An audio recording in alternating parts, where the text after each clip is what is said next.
अस्सलाम वालेकुम व्यूअर्स, उम्मीद करता हूँ सब खैर खैरियत से होंगे। देखिए जी, इमरान खान साहब तो मशहूर है सड़कों पर टफ टाइम देने के लिए, लेकिन हम इस वीडियो के अंदर डिस्कस करने जा रहे हैं इमरान खान साहब को टफ टाइम जो सड़कों पर मिला है अपोजिशन की तरफ से, मुख्तलिफ जमातों की तरफ से। लेकिन जो बाकी जमातें हमने उनको देखा कि उन्होंने भी बड़ा टफ टाइम दिया इमरान खान साहब को सड़कों पे। PMLN हो गई, पीपल पार्टी हो गई, फजलुर रहमान साहब और उनकी जमात JUIF और TLP, ये चारों जमातों ने इमरान खान साहब को जो सड़कों पे टफ टाइम दिया, हम इस वीडियो में उसको डिस्कस करने जा रहे हैं। मैंने लास्ट वीडियो में आपको दिखाया था 1980 से लेकर 2018 तक जो लॉन्ग मार्च हुए पाकिस्तान के अंदर, टॉप 10 लॉन्ग मार्च मैंने आपको उस वीडियो में शेयर किए थे, और साथ ही साथ आपको बताया था कि इमरान खान साहब की हुकूमत के अंदर जो उनको सड़कों पर टफ टाइम फेस करना पड़ा वो हम इस वीडियो में डिस्कस करेंगे। तो आज इस वीडियो के अंदर हम वो चीज़ें डिस्कस करने जा रहे हैं। आइए जी वीडियो का आगाज़ करते हैं। 2018 में इमरान खान साहब की हुकूमत आई थी और उनको आते साथ ही प्रोटेस्ट का सामना करना पड़ गया था तहरीक लब्बैक पाकिस्तान की जानिब से। 30 अक्टूबर 2018 को एक हाई प्रोफाइल केस का फैसला सुप्रीम कोर्ट सुनाती है। उसके बाद हम देखते हैं कि तहरीक लब्बैक पाकिस्तान सड़कों का रुख करती है। लाहौर, कराची, इस्लामाबाद के अंदर हम देखते हैं कि इंपॉर्टेंट मुकामात को ब्लॉक कर दिया जाता है और सिटिंग वहाँ पे हो जाता है, एक प्रोटेस्ट हो जाता है पूरे पाकिस्तान के अंदर। हुकूमत को सबसे पहला टफ टाइम तो TLP ने देना स्टार्ट कर दिया था, और हुकूमत ने इसको कैसे टैकल किया, 3 दिन के अंदर अंदर उन्होंने उनके साथ मुज़ाकरात कर दिए और उनको उठा दिया मौका से। हुकूमत की अब ये कामयाबी गई कि उन्होंने 3 दिन के अंदर अंदर ये प्रोटेस्ट को न्यूट्रलाइज किया, प्रोटेस्ट को ख़त्म किया, उनके साथ मुज़ाकरात कर लिए, इस प्रोटेस्ट को ख़त्म कर दिया। इसी प्रोटेस्ट के साथ साथ एक और प्रोटेस्ट तहरीक लब्बैक या रसूल अल्लाह ने भी दिया हुआ था। उनकी तरफ से दाता दरबार को ब्लॉक कर दिया गया था, दाता दरबार के सामने रोड को ब्लॉक कर दिया गया था। और जब खादिम हुसैन रिजवी साहब ने प्रोटेस्ट खत्म करने की कॉल दी तो डॉक्टर अशरफ जलाली साहब ने प्रोटेस्ट खत्म करने से इनकार कर दिया। डॉक्टर साहब का यह कहना था कि हुकूमत ने मेरे साथ मुज़ाकरात नहीं किए, तहरीक लब्बैक पाकिस्तान के साथ किए और तहरीक लब्बैक या रसूलुल्लाह दोनों अलग पार्टी है, तो उनके साथ भी कोई ना कोई मुज़ाकरात होने चाहिए। हुकूमत ने बिल्कुल वक्त ज़ाया नहीं किया, फ़ौरन उनके साथ मुज़ाकरात किया और उसी दिन उनका भी प्रोटेस्ट खत्म करवा दिया। दूसरी प्रॉब्लम इमरान खान साहब को जो फेस करनी पड़ी अगेन TLP की जानिब से।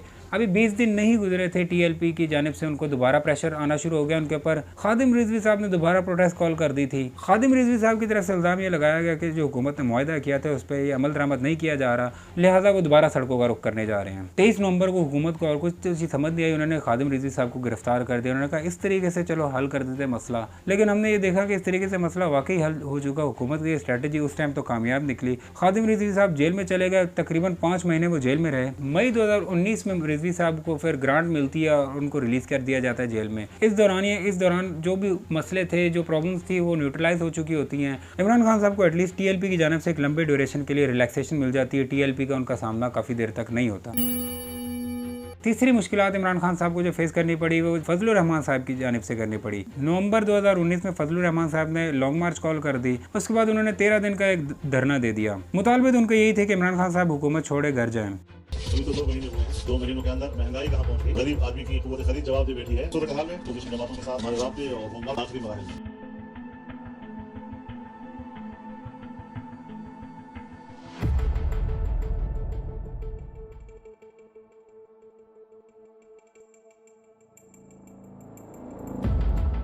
लेकिन इमरान खान साहब की हुकूमत ने उनको भी अच्छे तरीके से डील किया। कॉफ लीग के जरिए उन्होंने फजलुर रहमान साहब के साथ उन्होंने कोई डील कर दी और उसके बाद फजलुर रहमान साहब पीसफुल तरीके से फजलुर रहमान साहब आए थे, एक पीसफुल उन्होंने धरना दिया और 13 दिन के अंदर अंदर वो धरना भी खत्म हो चुका।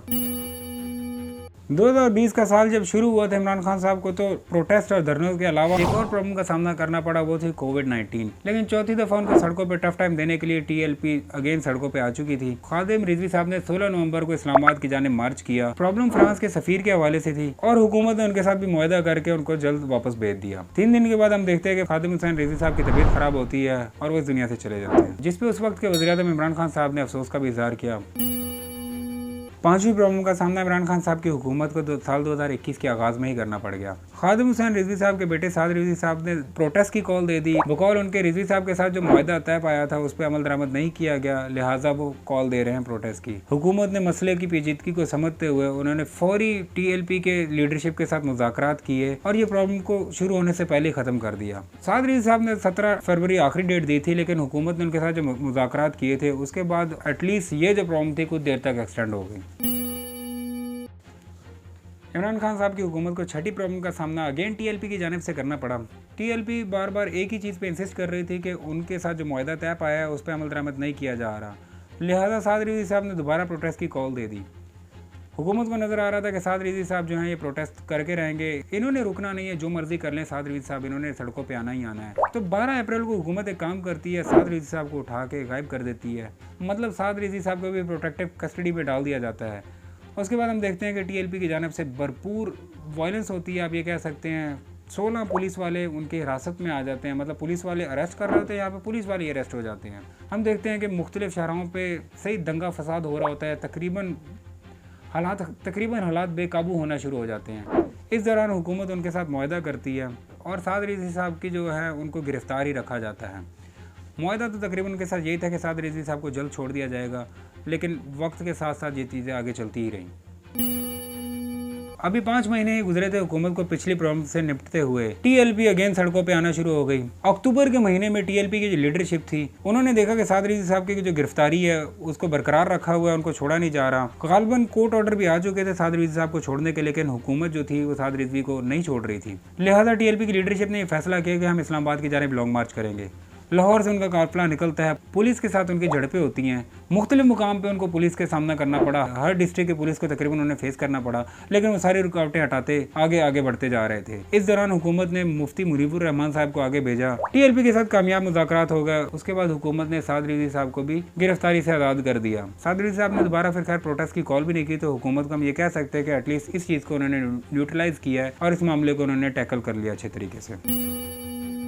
8वां टफ टाइम इमरान खान साहब को पीपल पार्टी की जानिब से मिला। पार्लियामेंट के अंदर जो टफ टाइम पीपल पार्टी ने दिया वो तो नो डाउट हम उसको इस वीडियो में नहीं डिस्कस करेंगे। सड़कों पे उन्होंने हल्का फुल्का टफ टाइम इमरान खान साहब को दिया ही है। 27 फरवरी को पीपल पार्टी अपना लॉन्ग मार्च निकालती है सिंध से जानिब इस्लामाबाद, और ये लॉन्ग मार्च पीसफुली निकलता है, इस्लामाबाद पहुंचता है, पीसफुल तरीके से एंड हो जाता है। हमने यहाँ पे कोई वायलेंस नहीं देखा, बिल्कुल पीसफुल तरीके से बिलावल भुट्टो साहब निकले हैं। पीपल पार्टी ने ये फैसला किया था कि हमने भी सड़कों पे इमरान खान साहब को कोई ना कोई नुमाइंदगी दिखानी है कि पीपल पार्टी भी सड़कों का रुख कर सकती है।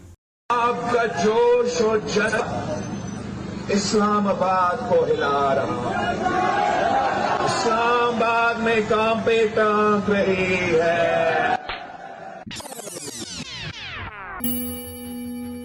प्रॉब्लम नंबर 9 सड़कों पे इमरान खान साहब को पीएमएलएन की जानिब से मिली। 26 मार्च को पीएमएलएन सड़कों का रुख करती है। मरीम नवाज साहबा का भी जो काफिला था उसको भी बिल्कुल रोका नहीं गया, पीसफुल तरीके से लाहौर से वो काफिला निकला, इस्लामाबाद पहुंचा और पीसफुल तरीके से एंड हो गया। लेकिन पीएमएलएन ने भी पीटीआई को सड़कों पर टफ टाइम देने की कॉल की थी। उन्होंने भी कहा था कि हम एक लॉन्ग मार्च निकालेंगे, आपको सड़कों पर टफ टाइम देंगे। हम इसे टफ टाइम इस तरीके से कह सकते हैं कि पीएमएलएन ने एक नुमाइंदगी करनी थी, शो करना था कि महंगाई इमरान खान साहब की तरफ से बहुत ज्यादा हो चुकी है। उस दौर में हर बंदा ये बात कर रहा था कि इमरान खान साहब ने महंगाई वाकई कर ली है। जो अवेयरनेस क्रिएट की गई थी पीएमएलएन की जानिब से, देखिए जी टफ टाइम हम सिर्फ इसको नहीं कहेंगे कि सड़कों पे आके जब तक वायलेंस ना हो तो इसे टफ टाइम कहा जाता है। सड़कों पे जब आया जाए, अवेयरनेस की जाए, आपके खिलाफ एक नैरेटिव प्रेजेंट किया जाए और वो नैरेटिव लोगों के अंदर बिक जाए, तो हम ये कह सकते हैं कि एक टफ टाइम उनको मिला है। ग्राउंड रियलिटी यही कि पीएमएलएन ने एक पीसफुल प्रोटेस्ट किया था, लेकिन जो उनकी कॉल थी इमरान खान साहब ने महंगाई कर दी, जिसकी वजह से इमरान खान साहब को बाकी भी प्रॉब्लम फेस करनी पड़ी पार्लियामेंट के अंदर। अगेन पीपल पार्टी और पीएमएलएन की जानिब से जो उनको सड़कों पे टफ टाइम दिया गया, ये कोई इतना हार्ड लाइन टफ टाइम नहीं था, हम इसे वायलेंस वाला टफ टाइम नहीं कहेंगे, लेकिन उन्होंने एक अवेयरनेस इमरान खान साहब की गवर्नमेंट के अगेंस्ट ये एक नैरेटिव बिल्ड किया था कि इमरान खान साहब की हुकूमत जो है बहुत ज्यादा महंगाई कर रही है, इन्फ्लेशन पे वो काबू नहीं कर पा रहे हैं। तो लिहाजा हम ये कह सकते हैं कि टफ टाइम इस लिहाज से था कि उन्होंने एक नैरेटिव प्रेजेंट किया जो आवाम के अंदर बहुत ज्यादा मकबूल हुआ, जो बिका। हम ये कह सकते हैं कि पब्लिक ने उसको एक्सेप्ट किया।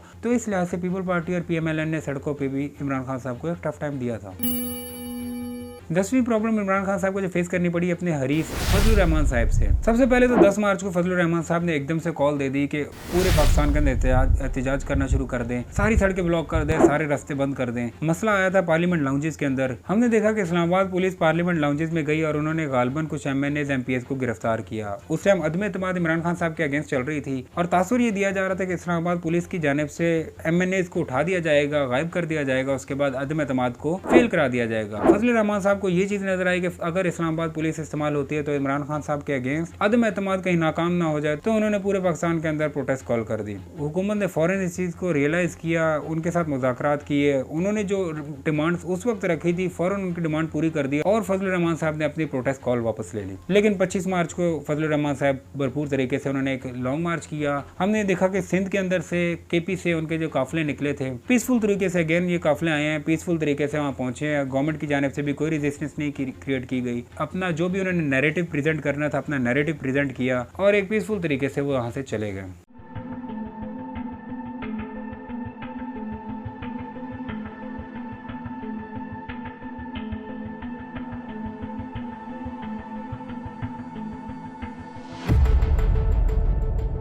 तो ये थी जनाब वो टॉप 10 प्रॉब्लम्स जो इमरान खान साहब को सड़कों पे फेस करनी पड़ी अपने पॉलिटिकल हरीफों से। इसमें बहुत सारे ऐसे भी प्रॉब्लम्स थे जो इमरान खान साहब ने मुज़ाकरात के जरिए उनके साथ हल करवाए, खुसूसन पीपल पार्टी के साथ, PMLN के साथ, फजलुर रहमान साहब के साथ। इन सब के साथ हमने देखा कि प्रोटेस्ट हुए या फिर नहीं हुए, उनके साथ पहले ही डील कर दिया गया और एक पीसफुल तरीके से ये सारा प्रोसेस हुआ। दूसरे एंड पे हमने TLP के साथ देखा है कि शुरू में PTI ने उनके ऊपर कोई हार्ड लाइन नहीं रखी, कोई सख्त रवैया नहीं उनके साथ रखा, उनको प्रोटेस्ट करने दिया, लेकिन इन दी एंड उनकी तरफ से भी जो रिएक्शन आया, गवर्नमेंट की तरफ से भी रिएक्शन आया, हम ये कह सकते हैं कि एक पोलराइजेशन हुई, जिसके बाद इमरान खान साहब ने यूज ऑफ फोर्स किया और TLP को कुछ मुकामात पे प्रोटेस्ट नहीं करने दिया गया। ज्यादातर हम ये कह सकते हैं इमरान खान साहब की हुकूमत में पीसफुल प्रोटेस्ट को प्रमोट किया गया, उन्होंने बेशतर मुकामात पे ऐसे इजाजत दे के इस चीज को साबित किया है। उम्मीद करता हूँ आपको ये वीडियो पसंद आई होगी। पसंद आई है तो इसे जरूर शेयर कीजिएगा अपने दोस्तों के साथ। फिलहाल मुझे दीजिए इजाजत, अपना बहुत बहुत ख्याल रखिएगा जी। अल्लाह हाफिज।